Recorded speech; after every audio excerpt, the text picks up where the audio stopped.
안녕하세요. 투자식가자 김PB입니다. 오늘은 중국 경제 붕괴라는 주제로 말씀을 드려보려고 하는데 해외에 비즈니스 베이식이라는 165만 경제 유튜브 채널이 있습니다. 하루 만에 140만 회의 어마어마한 조회수를 기록한 이런 영상이 있는데 중국의 주택담보대출 위기 팬데믹 때보다 심각하다라는 취지의 영상이 최근에 올라왔었어요. 중국 경제가 붕괴되어 가고 있다는 얘기를 하는데 우리나라가 중국의 경제 의존도가 굉장히 높습니다. 그렇기 때문에 중국 경제가 무너지면 우리나라도 무너지는 거예요. 우리나라가 그러다 보니까 다른 나라 주가에 비해서 주가가 많이 못 올라가고 있는 게 중국 의존도가 높아서 그런 겁니다. 근데 지금 현재 중국 경제가 굉장히 심각하게 망하고 있어요. 한국의 IMF 때보다 더 심각한 상황을 보는 듯한데 중국 경제 망하면 우리나라도 망하니까 중국 경제를 우리가 안 살펴볼 수가 없겠죠. 중국은 기본적으로 데이터나 통계를 조작할 가능성이 높다라고 사람들이 생각하는 이런 국가 중에 하나입니다. 근데 현재 지금 데이터 조작이 힘들 정도로 데이터를 조작해도 아무리 좋게 포장하려고 해도 지금 경제가 너무 힘든 상황인 게 다 드러나고 있어요. 중국이 청년 실업률 데이터를 공개를 중단했었습니다. 재작년쯤에. 왜냐? 실업률이 너무 심각해서. 그래서 집계 방식을 자기네들이 유리한 형태로 바꿔서 재발표를 했는데 여전히 현재까지도 지금 청년 실업률이 16.5% 수준이에요. 우리나라 IMF 당시 수준에 필적할 정도 수준의 실업률이라고 보시면 되는데, 그리고 중국의 경제 붕괴를 만든 가장 또 큰 요인 중에 하나가 바로 부동산 위기인데 무려 이 붕괴의 규모만 총 최대 규모가 8경 원에 달합니다. 8경 원짜리 부동산 시장이 무너지고 있어요. 근데 부동산 시장이 무너지고 부동산 개발사들이 무너지고 있는데 이 상황에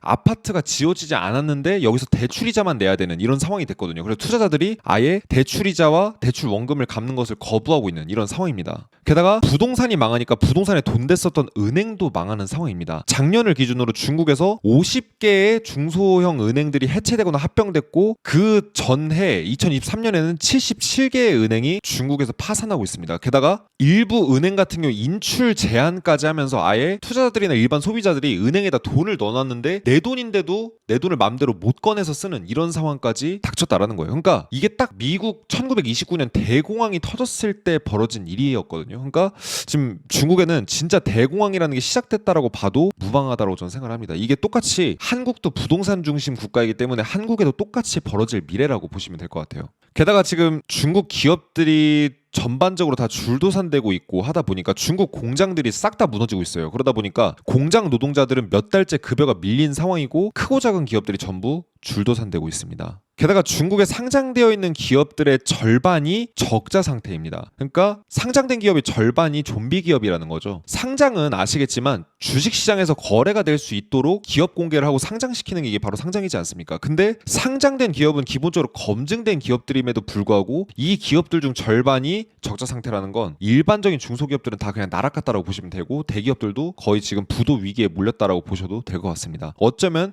우리나라 IMF 때보다 더 분위기가 심각하다고 저는 보고 있어요.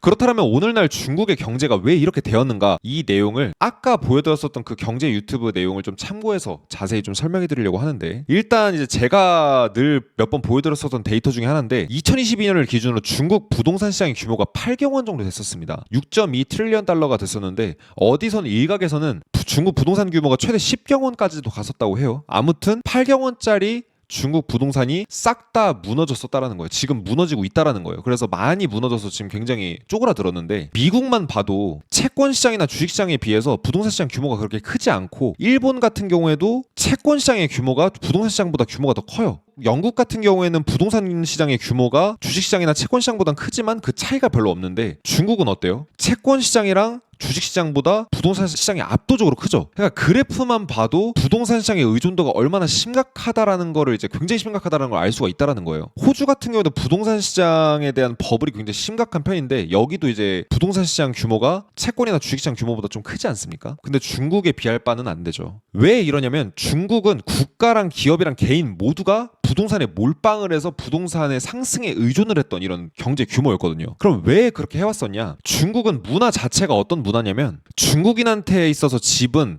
그야말로 모든 것을 상징했어요. 가족이 은퇴를 계획하는 방식이면서 부모가 자녀의 미래를 보장하는 방식이면서 동시에 젊은 남자가 나는 이제 결혼할 준비가 됐어요라는 거를 입증하는 방식이 바로 집이었습니다. 집이 없으면은 무능력한 사람이고 결혼도 할 수가 없고 사회에서 도태될 수 있는 인물이 돼버리는 거예요. 그러다 보니까 수십 년 동안 모두가 집에 투자를 했고 집값은 나날이 고공행진 상승을 했습니다. 장기간 부동산이 올랐기 때문에 모두가 신뢰하는 유일한 자산이 바로 집이었어요. 중국에서는. 근데 여러분들도 아시겠지만 평생 오르는 주식도 없고 평생 오르는 부동산도 없죠. 근데 중국에서는 정말 평생 오를 것처럼 부동산 가격이 상승을 했었잖아요. 그래서 이 부동산 가격이 정말 어디까지 올랐었냐면 정말 말도 안 되게 심각한 수준까지 올랐었는데 연소득 비율 대비 주택 가격이 무려 40배 이상까지 올라갔었습니다. 그러니까 쉽게 말하면 사람들의 평균적인 연소득에 비해서 집값이 한 40배 정도 됐었다라는 거예요. 그러니까 여러분들이 만약에 중국에서 태어났으면 베이징이나 상하이 같은 대도시의 아파트를 살려고 했으면 40년 정도를 한 푼도 안 쓰고 모아야지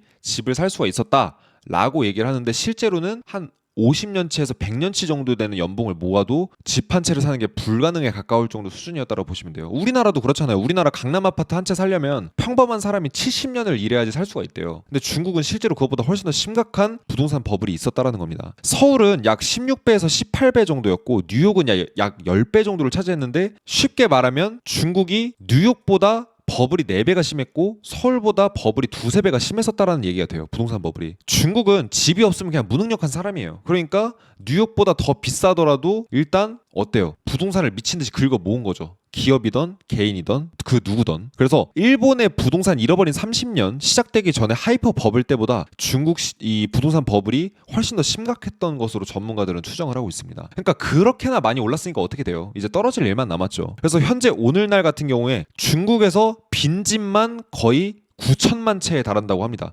우리나라 인구가 중국으로 모두 이주를 해서 빈집에서 살게 된다고 해도 그래도 집이 남는 수준이에요. 사실 근데 통계보다 실제가 훨씬 심각한 게 중국 경제잖아요. 통계 데이터 이런 것들이 조작이 되다 보니까 인구가 30억이 돼야 빈집을 다 채울 수 있다는 얘기도 지금 중국에서 나오고 있어요.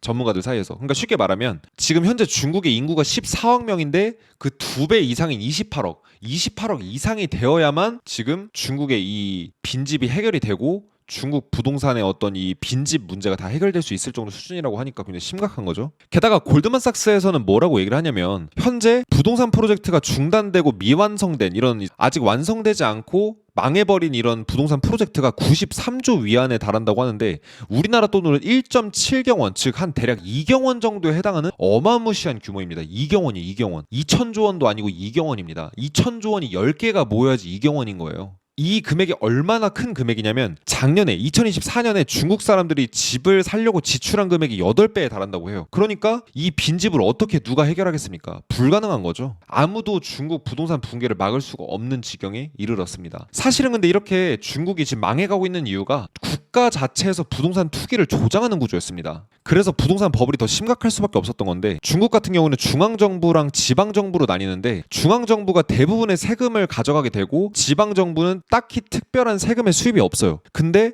지방정부도 이제 인프라에 투자를 해야 됩니다. 뭐 복지라던가 사회시설 이런 것들에 많이 투자를 해야 되기 때문에 세금이 필요해요. 그 세금을 걷어서 도시를 잘 살려야 되니까. 그럼 지방정부는 뭘 통해서 세금을 벌어들였냐? 지방정부 수입의 세금 수입의 30~40%가 다 토지 사용권 판매 수입이었습니다. 건설사들이 집을 지으려면 지방정부한테 토지 사용권을 사야 돼요. 그러면은 한 70년 동안 이 토지를 사용할 수 있는 권한을 받는 겁니다. 그래서 그 권한을 사서 그 위에다가 아파트를 짓고 땅을 짓고 상가를 짓고 하는 이런 일련의 과정을 거쳤었어요. 그러니까 땅의 소유권은 국가에 있고 그 사용권만 빌려서 쓰는 건데 그 사용권을 판매하는 권한도 지방정부가 가져갔었다라는 거예요. 그러면은 땅값이 올라가면 올라갈수록 누가 이익을 볼까요? 첫 번째로 국가가 이익을 보는 거죠. 땅 투기를 조장시키면 시킬수록 중국 지방정부와 중국 정부, 공산당에는 큰 이익이 됩니다. 여기서 중간에서 취하는 이 비리의 금액만 어마어마할 거라고 저는 생각을 하거든요. 그러니까 국가마저도 이렇게 세금을 벌어들이는 데 있어서 부동산 값이 올라가면 올라갈수록 도움이 되다 보니까 정말 국가부터 개인까지 모두가 부동산에 의존했다라고 봐도 무방한 구조였어요. 그래서 결국 오늘날 어떻게 됐냐? 부동산이 말도 안 되게 붕괴되면서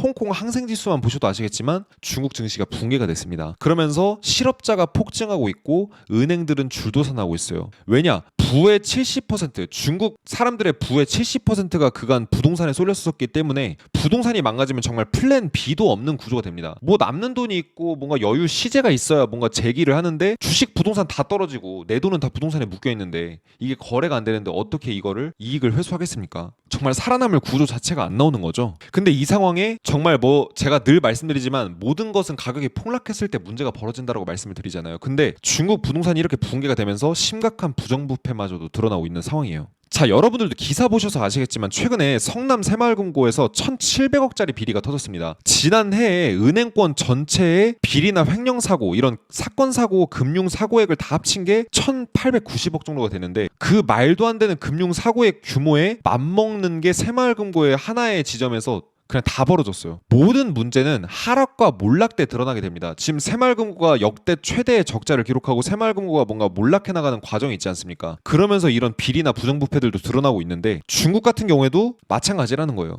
자, 새마을금고의 역대급 적자, 새마을금고의 비리 왜 드러났냐? 부동산이 폭락하면서 드러나고 있는 거예요. 부동산에 쓸데없이 너무 불필요하게 돈을 많이 대줬고 부동산 프로젝트들이 망가지기 시작하니까 새마을금고가 적자가 심각해지니까 사람들이 새마을금고에 대해서 의심을 하기 시작하고 그러면서 문제가 드러나는 이런 상황이잖아요. 근데 중국도 똑같다라는 거예요. 근데 스케일이 좀 다릅니다. 뭐 이런 1,000억, 2,000억이 아니에요. 자, 중국의 에버그란데 즉 헝다그룹이 무너지고 있었다는 사실은 이제 알만한 분들은 다 아실 거예요. 그래서 헝다가 막 부도 신청을 하고 막 이런 상황까지 갔었는데 헝다가 어떤 말도 안 되는 짓거리를 벌였냐면 미완성된 집을 마치 자기네들의 자산인 것처럼 장부 등록을 했어요. 근데 이 미완성된 빈집의 명의는 누구 거였냐? 투자자들 거였습니다. 그러니까 투자자들의 자산을 마치 자기네들 자산인 것처럼 재무제표에 등록을 해놨었어요. 그러니까 재무상태표에는 굉장히 자산이 건실한 기업으로 나왔겠죠. 그래서 이걸 이용해서 계속해서 대출을 시도했었고 대출을 받았었고 투자를 받았었습니다. 근데 이게 드러나니까 어떻게 돼요? 전형적인 분식회계가 드러나다 보니까 다들 헝다의 신뢰를 잃게 되고 결국 은행에서 대출을 못 받게 되고 자금이 묶이면서 부도가 나게 되는 이런 상황으로 가게 됐는데 직접적으로 헝다그룹이 붕괴되면서 피해를 본 것만 3,400조 원 규모예요. 새마을금고 1,700억이랑은 비교가 안 되죠. 간접적인 피해까지 포함하게 되면 중국 내에서 발생한 총 피해액은 500조 원에서 700조 원 정도 규모가 됩니다.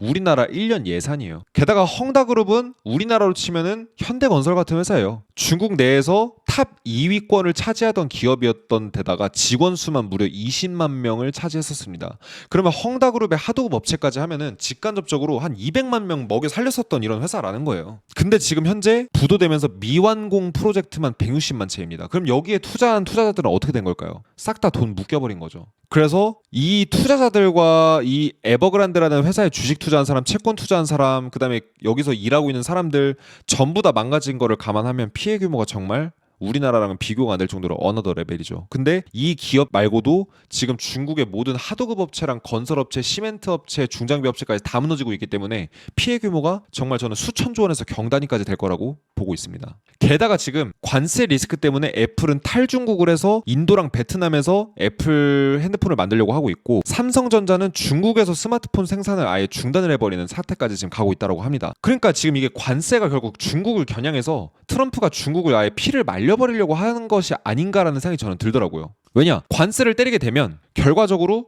중국에만 엄청난 손해가 가는 이런 구조들로 지금 판이 지금 짜져가고 있거든요. 그러니까 이렇게 지금 중국이 경제도 어려워져 가고 있고 사람들이 다 직장에 잘리고 사람들도 먹고 살기 힘들어지다 보니까 어때요? 내부적으로 정치적 혼란까지 가져올 수밖에 없는 구조가 됩니다. 그래서 시진핑의 지지율이 떨어질 수밖에 없는 이런 상황이 가게 돼요. 기존의 공산당의 권력층들의 권력이 흔들리기 시작하는 거죠. 그러니까 모든 것을 지금 잃어버렸습니다. 중국인들은 내가 투자해서 살았던 집도 폭락해서 똥값이 돼버렸고 그 다음에 내가 사놓은 부동산은 완공은 안 됐는데 은행의 대출 이자랑 원금은 내야 되다 보니까 지금 모기지를 지불하는 걸 거부하고 있어요. 대출 이자랑 그러니까 쉽게 말하면 우리나라로 치면 주택담보대출 원리금을 아예 안 갚으려고 하고 있고 시위까지 하고 있는 상태고 정말 모든 것을 부동산에 투자해서 모든 것을 잃어버렸는데 이런 사람들이 두려울 게 뭐가 있어요. 우리가 무서워해야 될 사람은 아무것도 없는 사람이에요. 있는 사람이 아니고 이 사람들은 잃을 게 없거든요. 그러니까 이런 사람들이 중국 정부를 향해서 지금 칼날을 들이밀고 있는데